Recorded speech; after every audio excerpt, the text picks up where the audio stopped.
Buenas noches a todos los presentes. El día de hoy vamos a exponer acerca del nervio óptico. Los integrantes del equipo son Flor Joaquira Bernal, Bernard Palomino, Camila Fernanda, Maisa Quispe Caro, mi persona, Urpichay Milagros Romero, Quispe Flores Jacqueline, Rodríguez a Mezquita Lisbeth Andrea y Segovia Quispe Ana Julia. Primero voy a comenzar con una breve introducción. El nervio óptico es una parte fundamental del sistema visual, con más de 1 millón de fibras nerviosas capaces de transportar mensajes visuales. Conecta la parte posterior con el cerebro, por lo que un daño en este puede ocasionar la pérdida de visión, ya sea total o parcialmente, dependiendo del lugar donde se encuentre el daño. Es por ello que más adelante vamos a estudiar los 4 segmentos del nervio óptico. Si al resto de partes que componen el ojo, es decir, por ejemplo, el iris, la pupila, la córnea, se daña, entonces el nervio óptico también va a estar implicado. Y por lo tanto, seremos incapaces de percibir imágenes. Ahora, en la introducción, en la definición, vamos a ver que el nervio óptico es puramente sensorial. Es, de hecho, el segundo par craneal. Y como había mencionado antes, agrupa más de 1 millón de fibras nerviosas que trasladan mensajes visuales.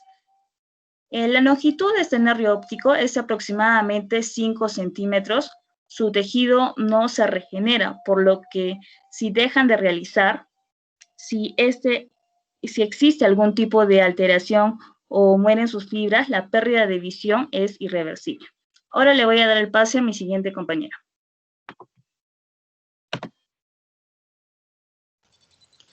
Origen. El origen real es las células ganglionares de la retina, y el origen aparente es el ángulo anterior del quiasma óptico. Siguiente, por favor.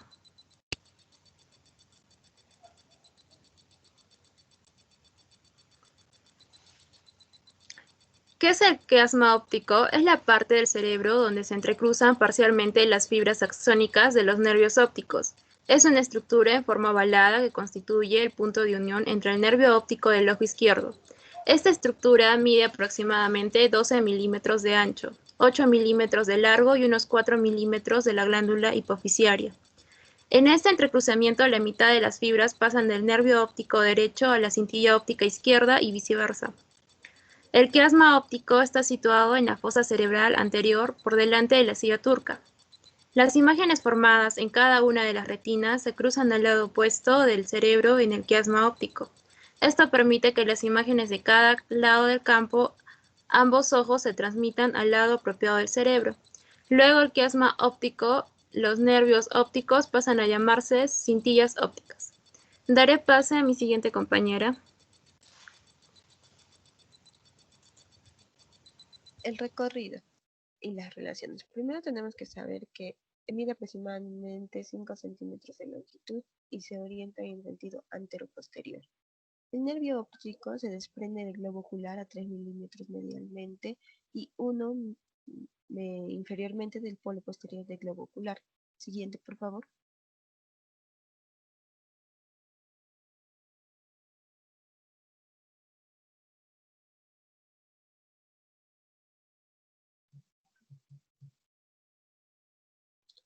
Esto se divide en 4 segmentos. El primer segmento es intraocular. Los axones de las células ganglionares de la retina convergen con la papila óptica y desde allí el nervio perfora las capas superficiales del ojo. En el segundo segmento infraorbitario, el nervio queda comprendido en un poco formado con los músculos rectos del ojo y se sumerge en la grasa retroocular, en el vértice de la órbita por el anillo fibroso que presta la inserción a los músculos rectos. Este segmento, el nervio se relaciona por arriba de la arteria oftálmica y por fuera del ganglio oftálmico. Siguiente, por favor.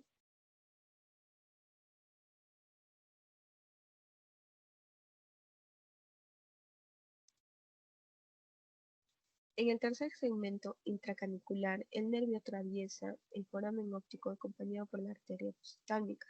Son frecuentes las lesiones del nervio por fracturas que comprometen la base del cráneo y el vértice de la órbita.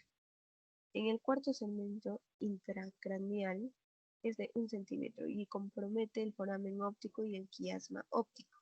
Se relaciona inferiormente por la tiene la hipófisis y el canal óptico de los esfenoides, superiormente con la arteria cerebral anterior y la estrella olfatoria, medialmente y lateral con la carótida interna. Siguiente, por favor.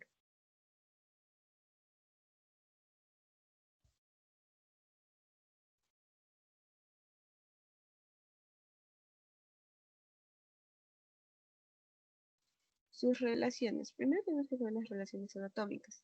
El conducto óptico está acompañado de la arteria oftálmica. También es rodeado por vasos y nervios ciliares.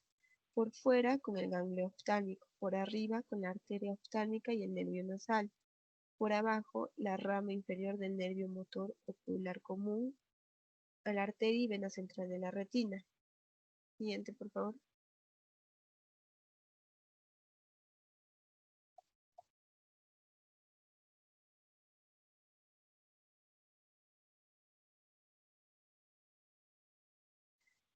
En sus relaciones intracraneales, su trayecto es corto. Pasa por delante y adentro de la arteria carótida interna, por arriba y delante de la arteria oftálmica y termina en el ángulo anteroexterno del quiasma óptico, como se observa en la imagen. Para tener algunas relaciones generales, se relacionan con nervios nasociliares, oculomotor y abduces. También con los ganglios ciliares, que son situados en la cara lateral, vasos y nervios. También con el ganglio ciliar situado en su cara lateral. Doy paso a mi siguiente compañero.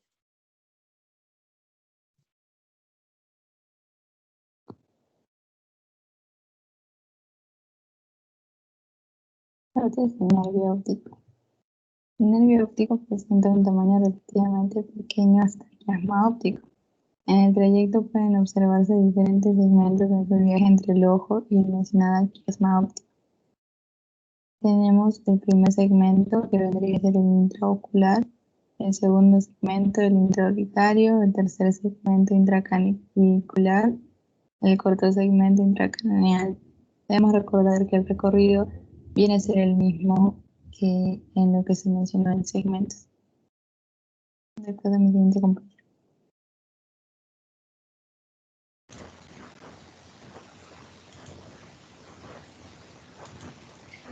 Irrigación. La irrigación del nervio óptico proviene de diferentes sistemas arteriales, en cada una de estas divisiones anatómicas. A grandes rasgos podemos considerar que la parte anterior del nervio óptico es irrigada por el anillo Haller-Zinn, que se nutre de vasos coroideos y de las arterias ciliares posteriores cortas.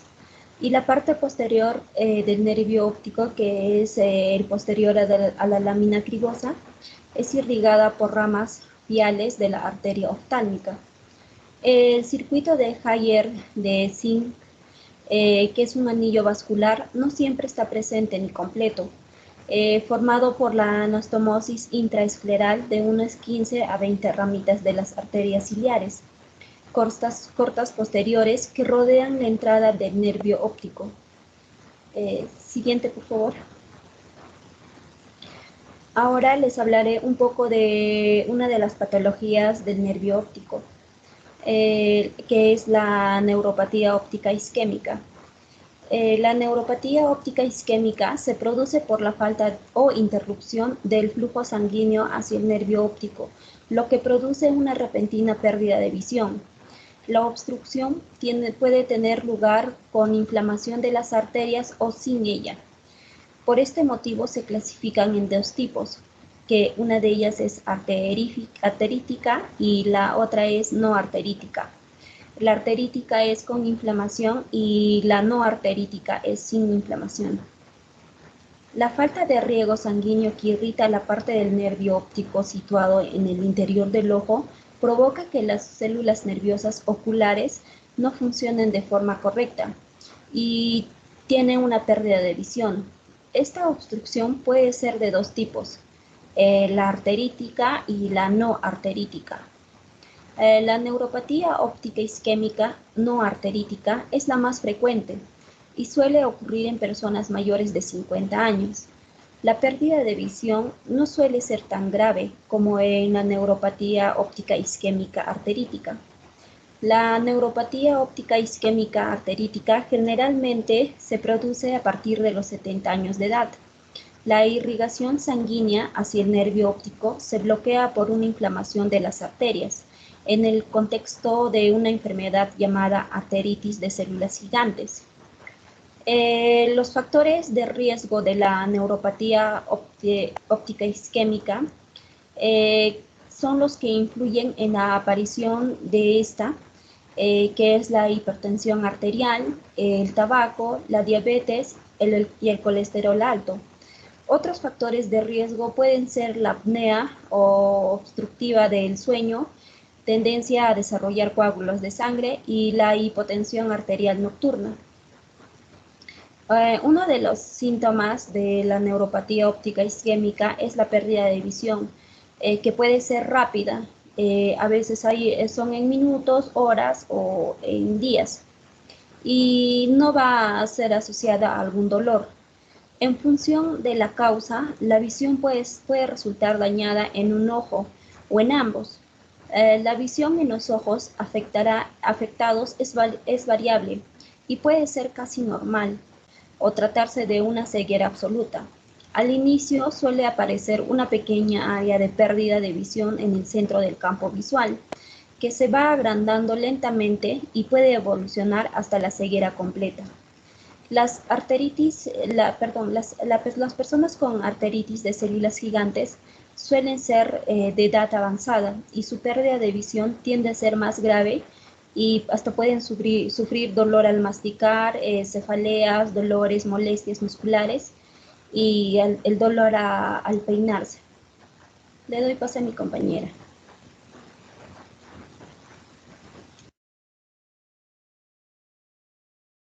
Ya. ¿Cómo captamos la información del exterior? La principal función del nervio óptico es transmitir la información visual que captamos a través de los fotorreceptores de la retina al resto del cerebro con el fin de poder procesarla e interpretarla. ¿Qué hace el fotorreceptor?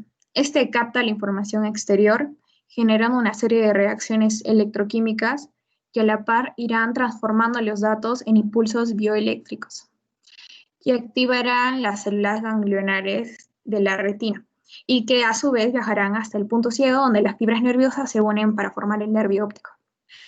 Este enviará el mensaje al cerebro. A pesar de ser el nervio con mayor importancia a la hora de poder ver su localización en la retina, es la que más provoca la existencia del punto ciego. La retina recibe la imagen invertida en sus partes, la luz estimula los conos y los bastones, quienes transformarán esa información en impulsos nerviosos. Esta electricidad se traslada al cerebro a través del nervio óptico. El cerebro es quien realmente ve las imágenes y las endereza de manera invertida de la retina e interpreta la información del color, tamaño, posición, etc. Siguiente, por favor.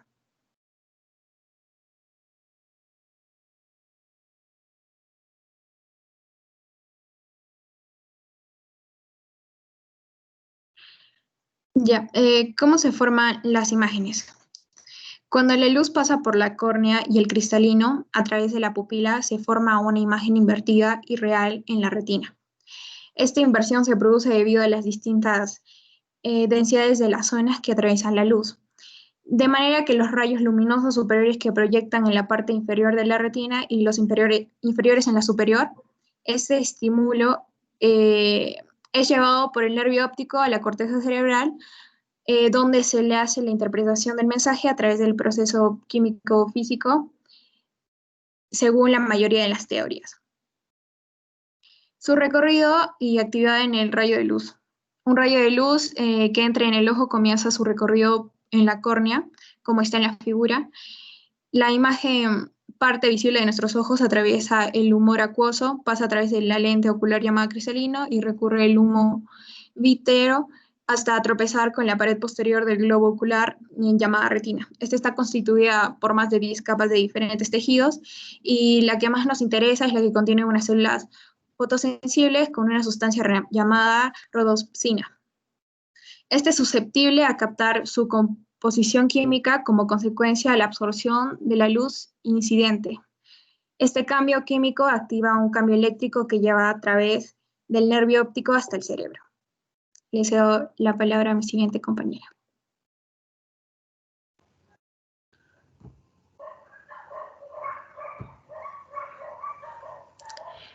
Continuando, la exploración pupilar. En esta exploración vamos a ver lo que es el tamaño, la simetría, la forma y la reacción a la luz. El tamaño. En los individuos sanos el tamaño pupilar es variable. Como regla general, las pupilas son de mayor diámetro de los ojos oscuros y tienden a disminuir con la edad. La simetría. Aproximadamente un 12% de los individuos normales presentan pequeñas diferencias en el diámetro pupilar y carecen de significado clínico. Siguiente.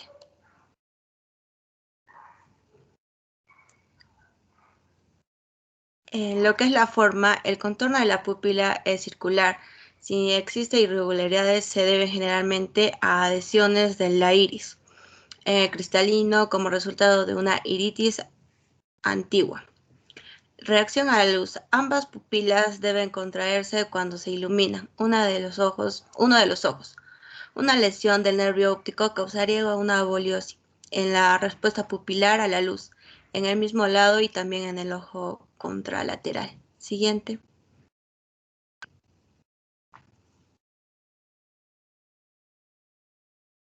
La agudez visual se examina mediante el panel de Schellgen, caja megatoscópica colocada en la pared de la consulta, donde se presentarán letras de distintos tamaños, en las que la línea superior es visible a un ojo normal. La distancia debe ser de 60 metros a la persona. Siguiente.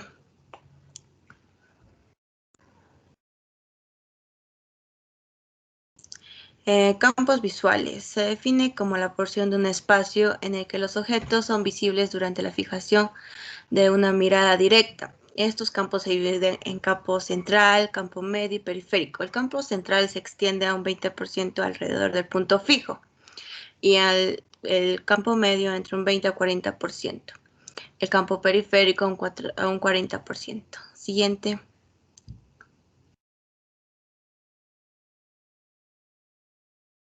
El fondo del ojo. Examinaremos ante la córnea, el iris, el cristalino, visualizaremos el reflejo fotomotor y el estado de las pupilas. El examen se llevará a cabo en una habitación con la luz túnea o sin luz, en el cual el ojo derecho del examinador explorará el ojo del paciente y viceversa. En el examen del fondo del ojo valoraremos de forma sistemática las siguientes partes. Papila es la región en la que convergen las fibras nerviosas que dan origen al nervio óptico. Se trata de un disco de un diámetro medio de 1,5 milímetros y lo que es la mácula, que se sitúa en la misma localización horizontal que la papila y a unos 15% hacia la zona temporal, y los vasos sanguíneos. Ahí se examinará lo que son las arteriolas, retinas, que se distinguirán de las vénulas por presentar. Le doy paso a mi siguiente compañera.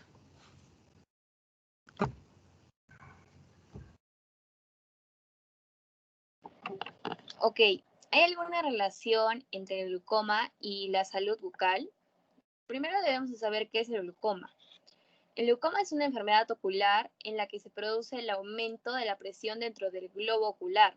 Este aumento de presión se produce por un incorrecto drenaje del humor acuoso. Finalmente, se desencadena una neuropatía óptica que genera la pérdida progresiva de las fibras nerviosas del nervio óptico. Entonces, ¿cuál es la relación entre el glaucoma y mi salud bucal?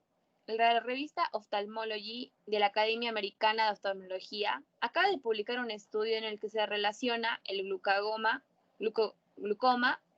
con la falta de dientes y muelas, enfermedades de las encías, periodontitis o piorrea, y los tratamientos dentales que afectan al nervio, como la endodoncia. Según este estudio, las personas que presentan ausencias dentarias o enfermedades de las encías activas o han tenido que relacionarse con alguna endodoncia presentan hasta un 85% más de riesgo de sufrir un glaucoma. Muchas gracias.